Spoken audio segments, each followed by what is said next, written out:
So let's take a look at the human electrical system. The body actually has about 5 different batteries, the most significant of which is our muscles. And our muscles are stacked one on top of each other in a very specific order. And because our muscles are piezoelectric rechargeable batteries, they provide the 25 millivolts that cells need to run and the 50 millivolts it takes to make new cells to keep things repaired. And then the voltages actually go through our teeth on our way to our cells. And then they go to the cell membrane, which is a capacitor, which is a small battery. Underneath the cell membrane is a specific kind of water, which has been named like EZ for exclusion zone water, which is, again, is a sort of a battery. Then you go into the mitochondria, and inside we have a rechargeable battery system called ADP and ATP. And then finally we get to the DNA, and it's powered by what's called scalar energy. Well, what is piezoelectricity? Well, if you take a piece of quartz and squeeze it with a pair of pliers, it emits electrons. So anytime you distort something and it emits electrons, it's called piezoelectric. So our muscles are actually designed to, every time you move them, generate and store voltage. And so that's one of the primary reasons that it's important to move, exercise, etc., because that's the primary way the body has available voltage that it needs. And so the other understanding that I just briefly mentioned earlier is the concept of pH. So if you talk about voltage in an electric wire, that's called conductive voltage, and it's either the switch is either on or off. But in a liquid, you have a different situation in which you have the opportunity for it to be an electron donor or an electron stealer. So if you take a pH meter, which is actually a fancy voltmeter, you can either switch it to pH or switch it to voltage, and it measures in millivolts. So by convention, if the solution is an electron donor, you put a minus sign in front of it. If it's an electron stealer, you put a plus sign in front of it. So minus 400 millivolts of electron donor is the same thing on a logarithmic scale as a pH of 14. Plus 400 millivolts of electron stealer is a pH of 0. And if it's neither a donor nor a stealer, then it's a pH of 7. So again, when you say that cells are designed to run at a pH of 7.35 to 7.45, you're saying it's designed to run between minus 20 and minus 25 millivolts. So again, as an example, here you can see how our muscles are stacked one on top of each other in specific order to form a power pack. So every organ in the body has its own battery pack, and a stack of muscle batteries, what's been called an acupuncture meridian.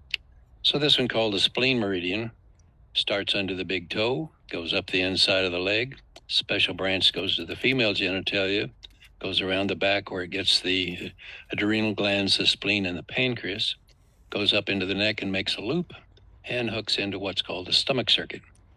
Now the stomach circuit and the spleen circuit are actually part of the same one. It's just the one that goes up is named spleen, one comes back down is named stomach. As it makes that loop, it goes to the macula of the eye. So anyone with macular degeneration has lost power in the stomach circuit. So as cells wear out, they don't get replaced. So you get fewer and fewer pixels, and pretty soon you don't have enough pixels to see well. And that's basically what happens everywhere. So now it's well known in battery technology that if you take a rechargeable battery and you drain it to 0, it flips its polarity upside down. So if you take a battery and put it upside down in a battery charger, it won't take a charge. That's exactly what happens in the human. So as we discharge our one or more of our battery packs, it finally flips the polarity, and when there's no 25 millivolts to make things run correctly, and certainly no 50 millivolts to keep things repaired, then obviously that whatever organs are powered by that circuit are not going to function and not going to stay repaired. And that's where all disease begins. So, what happened to me was, of course, I flipped a circuit, not knowing it. My root canal flipped the circuit in my spleen stomach circuit, which meant I didn't have the power to run that. Certainly couldn't keep it well. And so I gradually faded from normal 25 millivolts, where everything was great, and finally got down to about 5 millivolts, where obviously things weren't working so great. So I just sort of faded away. And that's what happens to a lot of people. So what I've discovered is that there's only one pathway to all chronic disease. Let me say that again. Finally figured out there's only one pathway to all chronic disease. And it all starts with really flipping the polarity in one of your power packs. So once you flip the polarity, then you don't have the voltage, so you can't make cells. So one of the first things that happens to you is that you lose your immune system. And I put this little police car on fire. You know, the police are supposed to be out whipping up on the bad guys, and well, so is your immune system. When you lose your immune system, pretty soon you're going to start getting infections like cold and flu and pneumonia and Lyme disease and all of those kinds of things. You wouldn't get those if you had adequate power in all of your circuits. Well, as the voltage and oxygen continue to drop, you start getting injuries, you start getting heart attacks and strokes, and cardiovascular disease and diabetes and all those other kinds of things that we all say, oh, well, this is chronic disease. But again, all of that begins when you lose the power so that they can't work anymore and they can't keep themselves repaired. Now, one of the interesting things about cardiovascular disease, which is a major problem, of course, for people in our country, is that our arteries have just one cell thick of the endothelium, the cells lining the inside of the artery here. And then they're surrounded by smooth muscle. And the function of that muscle is to get smaller or bigger to adjust the flow and thus the blood pressure going through it. And then it's surrounded by what's really a cargo netting, which keeps the artery from overstretching. So the issue then is that this cargo netting is only functional if it has adequate voltage. And so if you lose the voltage in your heart circuit, then the artery overstretches. Well, when an artery overstretches, because it's only one cell thick, it opens up wounds. And so then you're going to put a scar down there. And so all scars contain cholesterol and collagen. And so the only role that cholesterol plays in cardiovascular disease is that it makes up the scar. So you can eat a bucket of cholesterol or no cholesterol every day, and it won't change your blood cholesterol 5%. So the idea that you should avoid foods that are high in cholesterol is nonsense. And the liver makes as much cholesterol as it thinks you need, and it looks around because almost all of our hormones are made from cholesterol, and our brain is about 90%. Then if the liver looks around and says, oh, we don't have enough hormones, I'm going to make some more cholesterol so you guys can get back to work making hormones. So that's when you have an elevated cholesterol, that's the way it works. Again, it has nothing to do with your diet. So that was all a marketing effort and also a way to sell several $1 billion worth of drugs every year.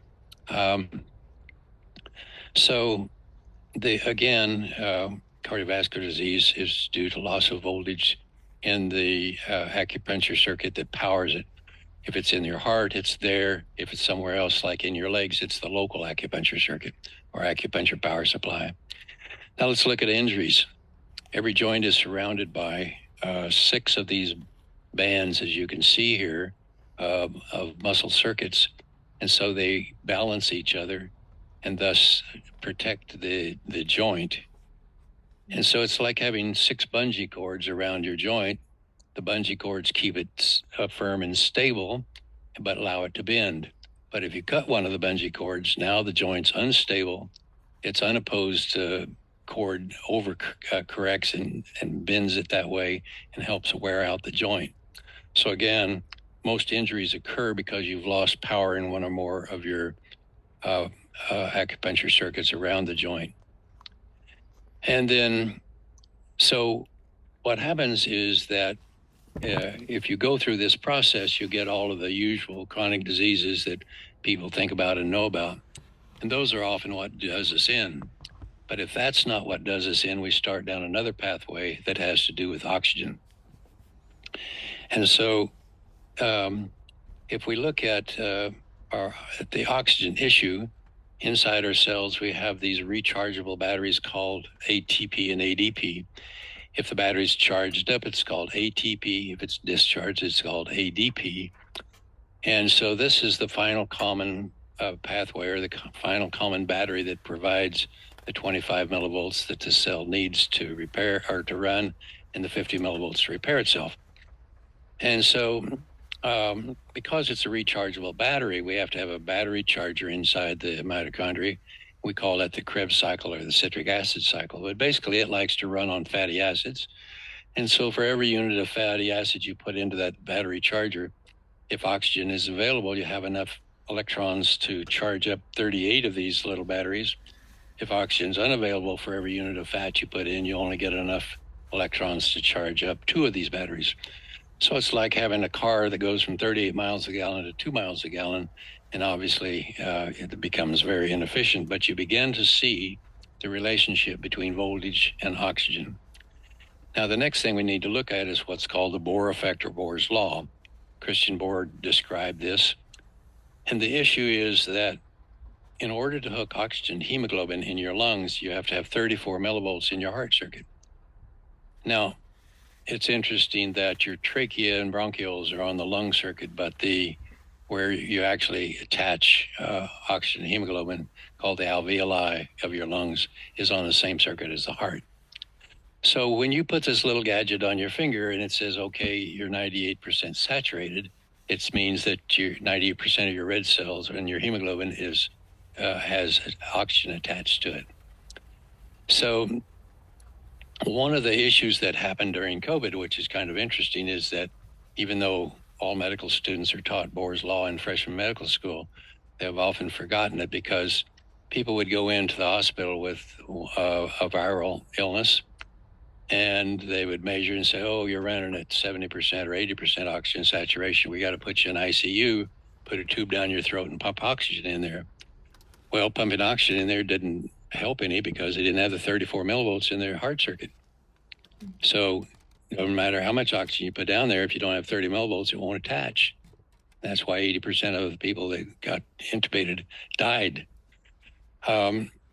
So perfect example is a friend of mine up in Utah went into the hospital, and he was running in the 70%. They said, well, we're going to vaccinate you and then put you in ICU. And he refused both. So they said, okay, we'll put you in that room over there till you die. So he called and said, hey, this is what's going on. And so fortunately, he had a biomodulator, which is one of my devices that puts voltage into the system. And so I had him put patches on his wrists where you can attach to the heart circuit and start pumping the voltage into the heart circuit. And so the next day he went from 70% saturation to 80%. And then the next day he went to 90%. They sent him home. And now he's out hiking in the Utah mountains without any oxygen and doing great. Wow. But again, it was just a matter of putting voltage back into his heart circuit so it would attach. So that's the part of the oxygen thing of Bohr's law. But the other thing is, when it gets out into the tissue, the voltage has to drop from 34 millivolts to 11 millivolts so the oxygen don't come loose. Otherwise, it just keeps circling around in your system, but the cells can't use it. So when this says that let's say it says you have 98% oxygen here, it doesn't tell you anything really about how much oxygen is available for your tissue. And therein lies a problem, because you don't understand. You think, oh, you've got plenty of oxygen. Look, it's 98%. Well, your cells can be 80% deficient, even with 98% here. So how does that work? Well, inside of our red blood cells, we have a system called the carbonic acid buffering system. And that system is able to take the carbon dioxide that cells make from their metabolism, and using something that's akin to baking soda, turn it into hydrogen. So the hydrogen is able to drop the voltage from 34 millivolts to 11 millivolts, and now the oxygen comes loose and the cells can use it. So that helps us understand why there's so much research that's been done over the last few years about why breathing in what's called Brown's gas, which is where you take water and separate it into hydrogen and oxygen. So you're breathing in hydrogen, which bypasses this system if it's not working, and yet releases the oxygen, so you have it. Plus, you're breathing in oxygen, so it's there as well. So one of the problems is this system begins to fail after age 40, in particular because the kidneys get to where they can't make bicarbonate anymore. And so without the bicarbonate in the system, this begins to fail. And that's one of the reasons it's simply taking a quarter of a teaspoon of baking soda in a glass of water every day, if you're past 40, is very beneficial for keeping you healthy, because it helps restore this natural system and restore oxygen to your tissue. And so people underestimate the power of just a little bit of baking soda. This is insane to me, because shortly after COVID, I went into liver failure and I was taking baths that were infused with baking soda. And within a 30-day of doing that consistently, I was able to completely restore my GFR back into an optimal range. Now I have better understanding. Wow. Go figure. So, I don't know what a box of baking soda costs these days. They're probably less than $1. So it's amazing that you can do so much to keep your health, restore your health, restore or stop the aging process, because a great deal of the aging process is due to lack of oxygen at your tissue level. And so simply an inexpensive thing like baking soda goes a long way toward keeping all of that going. Wow. Well, this slide just shows you how our bodies are kind of wired up. So they're wired up as what's called a Tesla resonating circuit. So all of these on the back side here are capacitors, and all of these on the front side are coils. When you wire a capacitor to a coil, you have what's called a Tesla resonating circuit in electronics. So our bodies are wired up just like all the rest of the electronic systems. So, for example, the lung is always wired to the large intestine, the heart's always wired to the small intestine, spleen to the stomach, kidneys to the bladder, etc. So now, the next thing we need to look at is as we continue to lose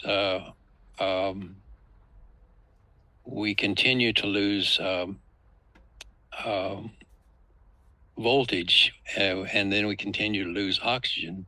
The next thing that happens is that fungus shows up. So every living thing contains fungal spores, whether it's plants or human or animals. We all contain fungal spores.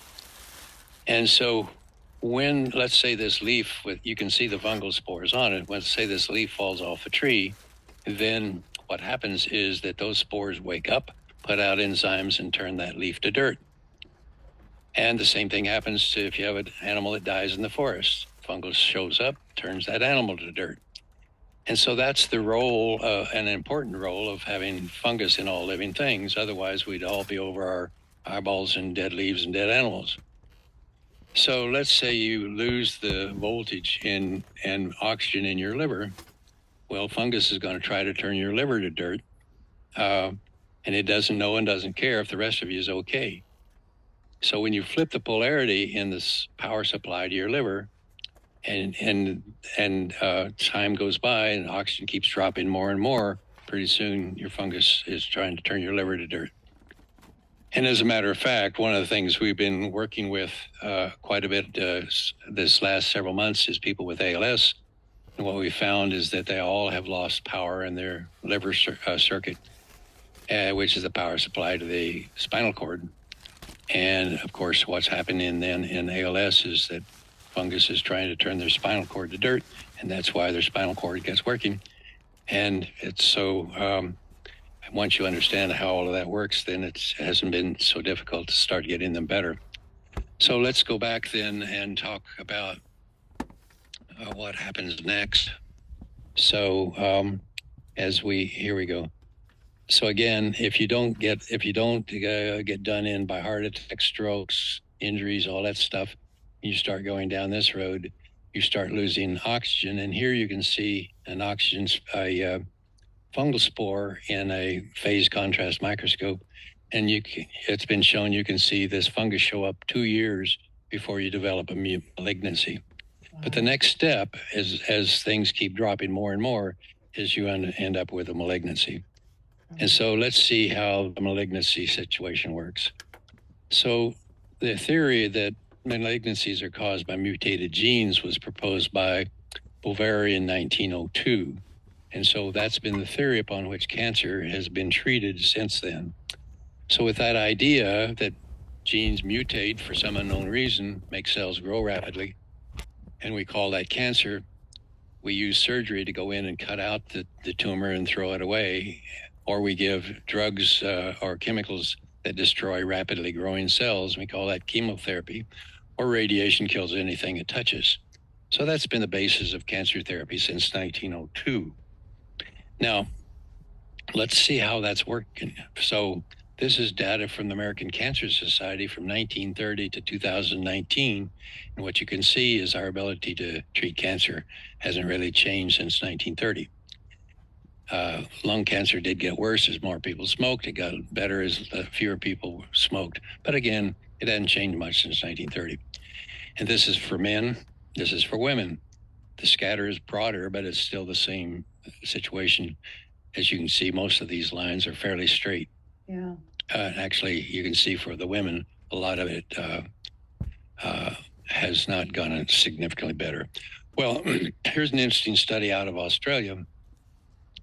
And what they showed was that the effects of chemotherapy, as far as extending 5-year survival, was for people who did chemotherapy, 2.3% of them live longer than those who didn't in Australia, and 2.1% in the US. So basically, it's obvious that chemotherapy fails us as far as extending 5-year survival in about 98% of the cases. Wow. So now let's look at the theory that seems to be correct, and that was presented by Mueller in 1838. Mueller said that cancer's caused by stem cells. He used different terms, but that's what he was talking about. Well, there have been several studies published in the past 5 years that show that normal cells don't become malignant, only stem cells do. Well, what appears to happen is that the stem cells are what's causing the malignancies, are creating the tumor. And then we look at the work of Seyfried, published in 2013, showing that mutated genes do not control cancer. So Tom Seyfried's up in Boston at Boston University, and what he did was to take a cancerous cell, remove its nucleus with its mutated genes, put in a normal nucleus, assuming the cell would become normal. It did not, it stayed malignant. It then did the opposite, took a normal cell, removed its normal nucleus, and inserted a cancerous nucleus with mutated genes, assuming the cell would become malignant. It did not, it stayed normal. When that was repeated at several other universities, it became apparent that mutated genes aren't what's driving the bus. They're just secondary phenomena, which help us understand if we're aiming all of our therapies at something with mutated genes, and that's not the right theory, explains why the Australian study shows it doesn't work very well. Mm-hmm. So I have some thoughts about how it works. And what I believe that happens is that as voltage drops and oxygen drops, then the cells or the stem cells get the message that oxygen is dropping. And why does that matter? Well, let me just say that I began to notice several years ago that every cancer patient that I saw, they'd flip the polarity in the power supply to that organ. So for example, the power supply to the breast and the ovaries is the stomach circuit. So you'll never see, at least I've never seen a person with breast cancer that hadn't flipped the polarity in the breast, in the stomach circuit, liver circuit, etc. So you can go down the list, and whatever organ has a malignancy, you will always, in my experience, find it's flipped its polarity. Now, when I discovered this, I wasn't aware of the work of Keith Brewer. Brewer was a physicist who looked at cell membranes. And what Brewer published was that all normal cells run at 25 millivolts of electron donor, but all cancer cells are at plus 30 millivolts of electron stealer. Well, I guess because he's a physicist, he assumed everybody knew that if you went from minus to plus, you flip the polarity. He didn't say that, but that's what that means. And so he really is the first one that I can find that published that in all malignancies, you flip the polarity. So he really deserves the credit instead of me for that. Now, we've talked about Bohr's work in oxygen, and that as voltage drops and the voltage controls oxygen, then you begin to see the next piece of the puzzle. And we've talked about fungus, which was, by the way, first described perhaps by Tullio Simoncini, a Roman oncologist, who noticed that any time that you could see look at a tumor, it was surrounded by fungus. And here's a breast tumor that you can actually see coming through the breast. And here's a close-up image, and you can actually see the white fungus growing on it. Wow. Now, Simoncini thought that fungus was causing the cancer. He was wrong about that. But nevertheless, he called attention to the relationship between the two. And I think this is probably one of the more important things, and this is Otto Warburg. Otto Warburg in 1931 got a Nobel Prize for his work showing the following. The cause of cancer is no longer a mystery. We know it occurs when any cell is denied 60% of its oxygen requirements. Let me say that again. Cancer is no longer a mystery. It occurs when any cell is deprived of 60% of its oxygen. So how does 60% oxygen happen? Well, we've been discussing that. First thing you got to do is you got to flip the polarity in your muscle battery packs, in your acupuncture circuit. That eventually leads to inability to have adequate amounts of oxygen available for the cells. And so as that continues to drop, fungus shows up. Fungus starts trying to turn the cells to dirt. And so as the cells are damaged, the stem cells get the message, hey, we're dying over here. We need some more oxygen. So stem cells go somewhere nearby, invade local blood vessels, make a mass of blood vessels in an effort to bring more oxygen into the tissue to save it. And so one of the interesting things is that this was actually described in 1911, I believe it was, by a Scottish embryologist. And what he noticed is that in a pregnancy, because the mother's uterine arteries are inadequate to support a baby, that stem cells go and invade mom's uterus, invade blood vessels, and make a mass of blood vessels, which we call a placenta. And that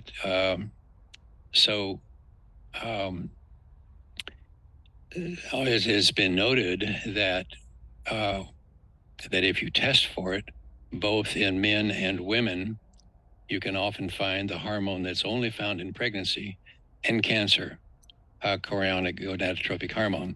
So again, you can find this hormone of pregnancy in some males who have cancer. So that helps support the concept that a tumor is actually the body's effort to overcome lack of oxygen in tissue. Wow. So that also helps us understand why when you go in and destroy the tumor, either by any of the mechanisms that we use, it often comes back in a few years because you haven't fixed the real problem, which apparently is the lack of oxygen for which a Nobel Prize was given in 1931. So basically, you end up with you over here with low oxygen, fungus trying to destroy you. And so basically, whoever wins this battle determines your ultimate survival. Wow. And so the real issue is if you're going to deal with any of these issues, that you have to deal with the voltage and the oxygen. So again, what I find is that there's only one pathway to chronic disease, and it all begins with flipping polarity in your battery pack. So when you flip it, you don't have enough voltage to keep cells working or nor to keep them repaired. And then you start getting all of these chronic diseases that everybody thinks, oh, I've got pneumonia, I've got angina, I've got diabetes, I've got whatever. And you get injuries and so forth. And if that doesn't do you in, you start down this other oxygen deprivation pathway, which always ends in a malignancy if you don't deal with it. Well, once you understand that there's a pretty much a straight line between normal voltage and lacking 60% of your oxygen levels, and all of these illnesses occur somewhere on that line, then it becomes much easier, I think, to consider how to deal with them. So what's the root cause? You flip the polarity. We've identified 5 different reasons that people flip the polarity. Not enough thyroid hormone, because the thyroid hormone T3 controls the voltage of every cell membrane in the body and the total number of mitochondria. Putting a scar across the wiring system, which is the fascia around the muscles. If you screw up the wiring system, then even if the muscles are charged, it can't go anywhere. And then third, you got dental infections, because all of the circuits in the embryo begin in the brain and go down through the body, and on their way down, they go through teeth. So all of our circuits have a tooth integrated as part of that circuit. And if you have corrosion in the bone around a tooth, it's like corrosion in a string of lights. It takes out the whole circuit. So again, we got thyroid, scars, dental infections. Then we have emotions. Our emotions are stored in the body as frequencies that are out of tune with the body, where our memories are stored with frequencies that are in tune with the body. And all of those are stored with scalar energy, which we don't have time to discuss today. But those things it's easy to take and use scalar energy to transfer a stressful emotion into being just a memory, and then no longer blocks the circuit. And then finally, we have the toxins. So obviously there are all sorts of toxins, and they're all electron stealers. And again, because each one of those is made up of specific frequencies of their atomic structure, you can easily change those or destroy toxins electronically as well. So the basic concept and the basic thing is that all one really needs to do is to learn how to measure your various circuits, and there are various points on the body that you can easily learn how to do. So in a matter of 10 or 15 seconds, you can check your circuits and be sure they're all turned on and powered up. If they have lost their power, then obviously you're going to start down this pathway. And if you don't deal with it, eventually it'll get you down here. So a great deal of my efforts at this time in life are trying to teach people how to measure their circuits, how to understand the importance of that. And then I like to say it's a little bit like if you're going to drive from Dallas to Chicago, you're going to keep looking at your gas gauge. Well, what a person needs to do is to learn how to, each morning you brush your teeth and you check your circuits to be sure they're all on it, that you're not running out of gas, so to speak. And if you are running out of gas, then it's fairly easy to use the equipment that we've developed, one of which puts out scalar energy, which flips the polarity back to normal, and then one of which is electromagnetic, which charges the batteries back up. And then now your body has the power to go back to healing. And the body never forgets how to heal itself. Just needs to have the voltage and all the raw materials to make new cells and get rid of the toxins, and then get out of the way and let it heal. By the way, we don't claim to treat malignancies at our clinic. Our job is to get the physiology of people back to normal, and then whatever person decides to do with their oncologist and their family docs is up to them. And so, again, we can use the scalar energy from the biotransducer to flip the polarities back to normal. Use the biomodulator to recharge the battery packs so they have voltage. You have all of the nutritional system that we put together that has everything in it we can find that cells need, and then just get out of the way and let the body heal. Wow. So that's what I wanted to share with you today. Mind-blowing. Absolutely mind-blowing. When you were running through the 5 reasons for the low voltage, I'm going, okay, well, I have hypothyroidism. Number 2, scarring, cesarean. And then I have had a multitude of issues with my teeth, and I have probably 8 root canals in my mouth with crowns. So in December, of last year, I lost a significant portion of my bone that they had to go in and get rid of. And then 4, the emotions, growing up with a lot of trauma. 5, the toxins, we can't escape them. They are literally everywhere. So I am just literally mind blown. However, this brings so much peace of mind because I have a better understanding of how I've gotten here. And based on the understanding of how I've gotten here, and then your presentation of action steps that we can take, it gives me a lot of hope. So my hope is that the listeners who are listening, my hope is that they really have the ability to start rethinking the approach to how we've gotten where we are and how we can start investing our time, energy, and financial resources in ways that are going to give us the biggest bang for our buck. Incredible. Well, thank you very much. It's been an interesting journey for me to go from not being able to think more than a couple of hours a day to finally figuring out how to help people get their physiology back to normal and help restore health and peace of mind. And so that's why I still, at age, again, almost 83, keep going to work every day because it's so much fun. Well, it seems to me that you still have a lot of work to do with educating and, being an advocate to bring this information to the public, which in our today's time is even more challenging with all of the censorship that we're facing. Seems to me that you are just an anomaly in the medical field, and ultimately you have cracked the code. And with this information, we can really support ourselves in a huge capacity.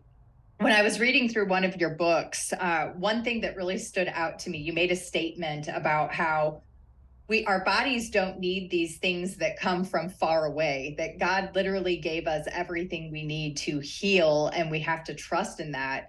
But it's a matter of, getting to the root, and you've done an excellent job of explaining to the audience how we've gotten here. You give me much hope, much hope. So I am curious, with all these cysts that have started to present in my body, that without getting the voltage turned back on, this is what will then potentially turn into a tumor that would then cause cancer in the body. Am I under the right impression and understanding?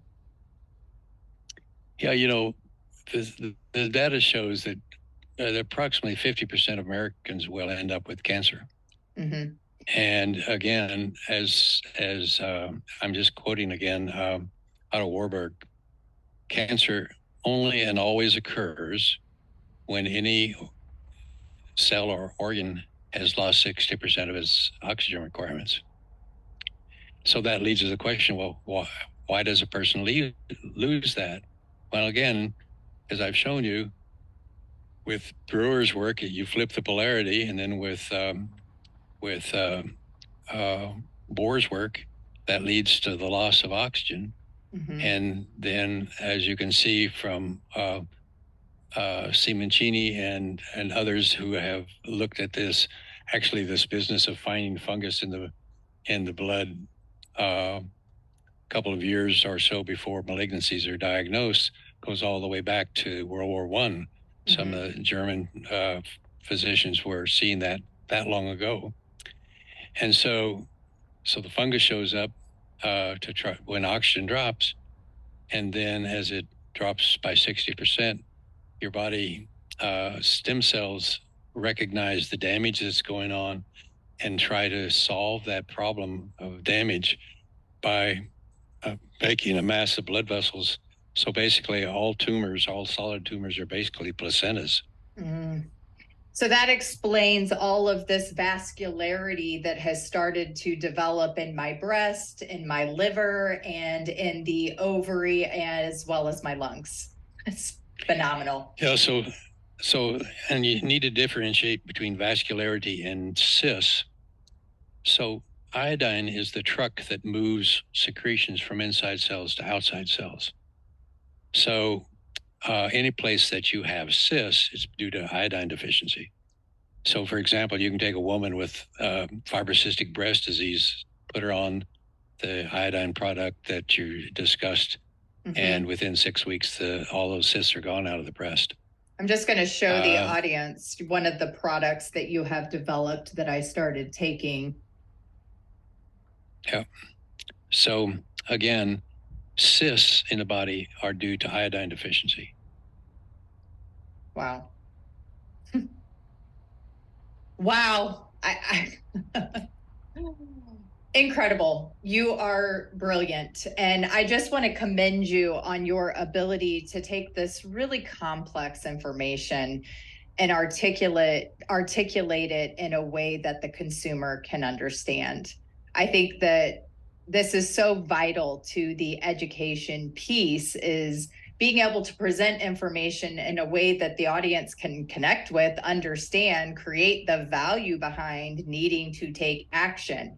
So back a couple weeks ago, I met one of your trained technicians who she's trained in your scalar equipment. And so she was talking to me about that device and what it does.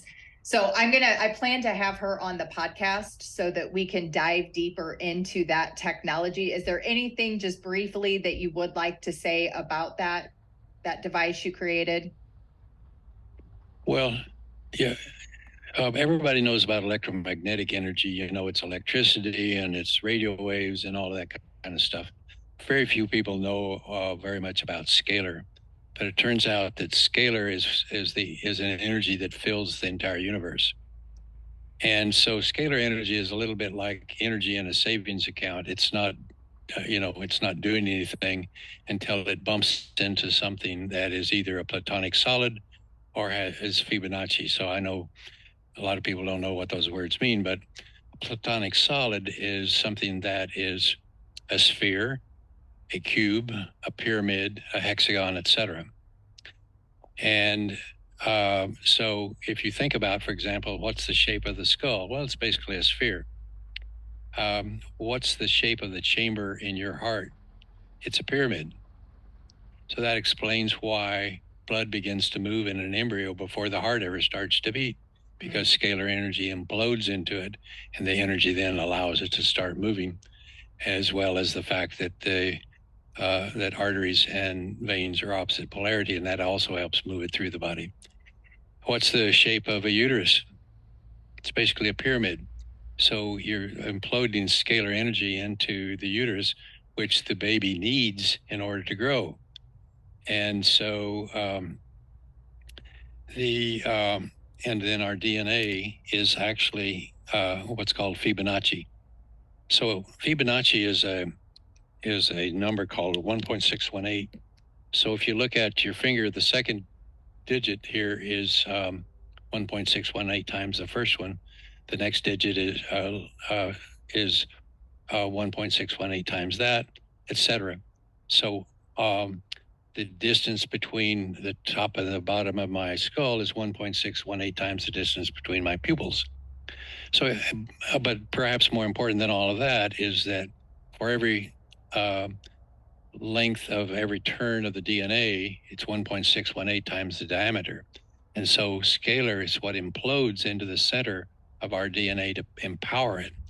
And so it was shown by Konstantin Mael, a physicist in Germany, that scalar energy actually powers the DNA, reads the genetic code, communicates with nearby cells through scalar, copies the genetic code so that when you make a new cell, it transfers it to the new cell. So again, scalar is basically the essence of life itself. Yeah. And so that's the issue about scalar. And we've been able to figure out how to develop a device we call the biotransducer, which actually puts out scalar energy. So we can actually use it and direct it. And so it's extremely, we couldn't do what we do without that device, because we have to flip the polarities back to normal. And also we use it to get rid of emotional baggage, et cetera, et cetera, et cetera. So that's really been a great tool in our hands to help people resolve their medical issues.